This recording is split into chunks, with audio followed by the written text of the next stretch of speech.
Take a close look at this map of America. The borders are wrong.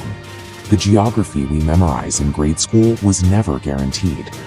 The shape of the United States was entirely conditional. In 1783, 13 fragile colonies were pressed against the edge of the Atlantic. They were boxed in by British red to the north, Spanish gold to the south and west, and a vast French interior.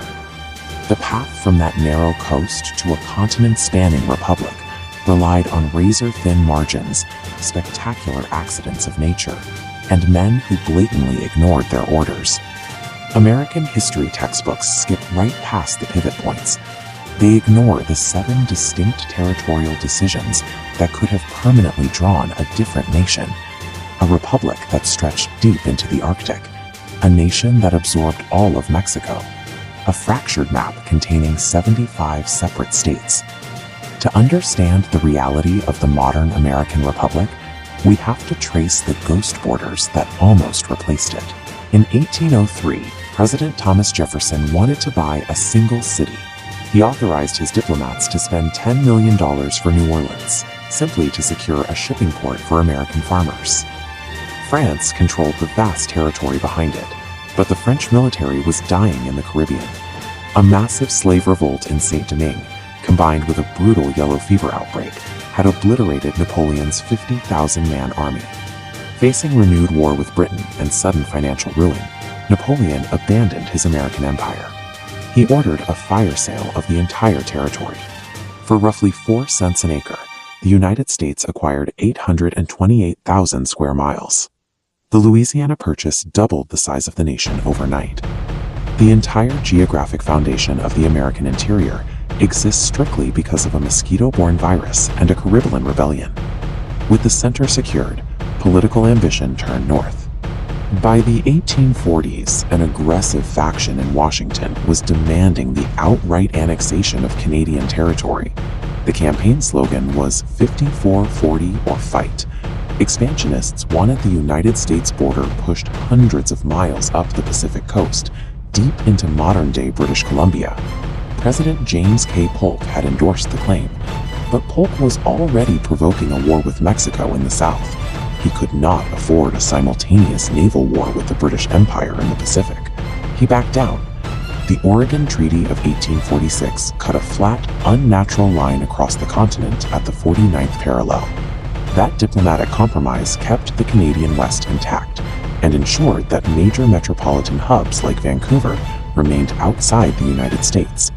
By 1847, the war in the South had escalated completely. The United States Army was occupying the streets of Mexico City. A serious congressional movement formed to push their advantage.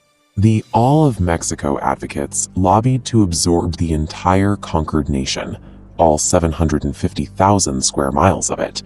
The plan failed entirely due to internal political mathematics. Pro-slavery politicians actively voted against the annexation because Mexico had already abolished slavery.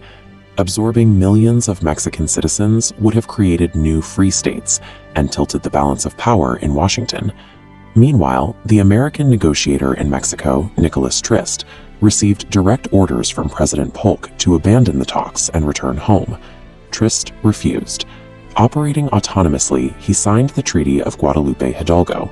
Trist secured only the northern territories, California, Arizona, New Mexico, Nevada, and Utah. The Southwest was finalized by a rogue diplomat defying orders, driven by a Congress protecting slavery. The chaos wasn't limited to international treaties.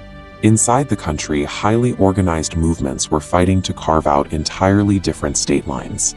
In 1784, frontiersmen in the Appalachian Mountains drafted a constitution and declared themselves the state of Franklin. They petitioned Congress for statehood and missed the 2/3 majority by exactly 2 votes.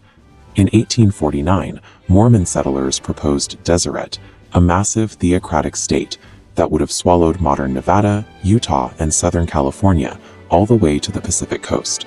Congress forced them to accept the smaller Utah territory instead. In 1939, resentful rural ranchers, exhausted by Great Depression politics, attempted to secede from the Dakotas and Wyoming to form the state of Absaroka. They minted license plates and held a governor's election. The geography they claimed wasn't empty wilderness. If Absaroka had succeeded, Mount Rushmore would sit in a breakaway state today. The 50 states we recognize are not a completed puzzle.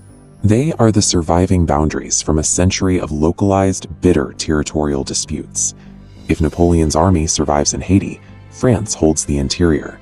If the War of 1812 goes differently, America annexes Canada. If Nicholas Trist follows his orders, the United States consumes Mexico. And if a few votes swing differently in Congress, the internal map splinters into 60 or 70 different states. These scenarios were debated in Congress, funded by state treasuries, and fought for by actual militias. Manifest Destiny is a retroactive myth. It is a story designed to sanitize a history built entirely on unpredictable contingency. The current map of the United States is familiar, but it is precarious. It is the result of thousands of localized variables locking into place. America is defined by the arbitrary, chaotic moments where it stood at a crossroads and was forced to choose one path over 100 others. The map we have is simply the map that survived. Those the documentary use this map as the primary narrator to illustrate alternate territorial histories. So please guys, answer my question. Thank you so much for watching. Goodbye and take care. And this question is literally very simple and very easy. So try this my question answer. And first of all, thank you so much for watching this my video. So goodbye and take care.